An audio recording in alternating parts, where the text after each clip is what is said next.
দর্শক, যমুনায় প্রধান উপদেষ্টার সাথে রাজনৈতিক দলগুলোর সঙ্গে পৃথক বৈঠক চলছে। সেখানে আছেন আমাদের সহকর্মী সিরাত আল মুস্তাকিম নিশান। আমরা সরাসরি চলে যাচ্ছি তার কাছে। নিশান, বিএনপির সঙ্গে কি বৈঠক শেষ হয়েছে কিনা, আর বৈঠকে আসলে মূল বিষয়গুলো কি ছিল বা কি কি বিষয় আসলে ওখানে তুলে ধরা হয়েছে, আমাদের বিস্তারিত জানাবেন।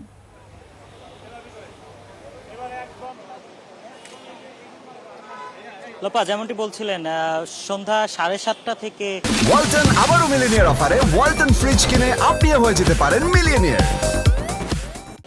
বিএনপির সাথে প্রধান উপদেষ্টার বৈঠক শুরু হয়েছিল এবং সেই যে বৈঠক, লম্বা একটি বৈঠক, এই বৈঠকের মধ্যে কিন্তু আমরা দেখেছি যে জামাত ইসলামের প্রতিনিধি দলও প্রধান উপদেষ্টার বাসভবনের ভিতরে ঢুকেছিল এবং লাস্টে কিন্তু এনসিপির যে প্রতিনিধি দল তারাও কিন্তু প্রধান উপদেষ্টার বাসভবনে ঢুকেছে এবং বিএনপির যে বৈঠক, সেই বৈঠক শেষ করে তারা কিন্তু বের হয়ে আমাদেরকে যা জানিয়েছেন, তারা বলছেন যে যে 3 উপদেষ্টা, 2 ছাত্র উপদেষ্টা এবং নিরাপত্তা উপদেষ্টা, এই 3 উপদেষ্টার যে পদত্যাগ, সেই বিষয়ে কিন্তু তারা এর আগেও প্রধান উপদেষ্টাকে লিখিত দিয়েছিল এবং তারপরে আবারও কিন্তু আজকে তারা এই বিষয়ে কিন্তু কথা বলেছে প্রধান উপদেষ্টার সাথে, এমনটি কিন্তু জানিয়েছে এবং ডিসেম্বরের আগেও নির্বাচন সম্ভব, এই বিষয়ে কিন্তু আলোচনা হয়েছে এমনটি জানিয়েছেন আমাদেরকে।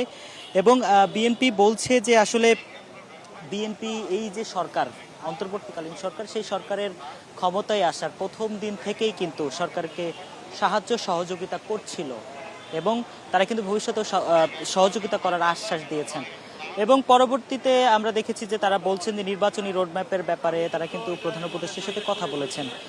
পরবর্তী যে 2টি দল, অর্থাৎ জামাত ইসলাম এবং এনসিপি, তাদের বৈঠক কিন্তু এখনো শেষ হয়নি। তাদের বৈঠক শেষ হওয়ার পরে কিন্তু আমরা পরবর্তী তথ্যগুলো জানতে পারবো। লোপা। নিশান, আপনাকে ধন্যবাদ।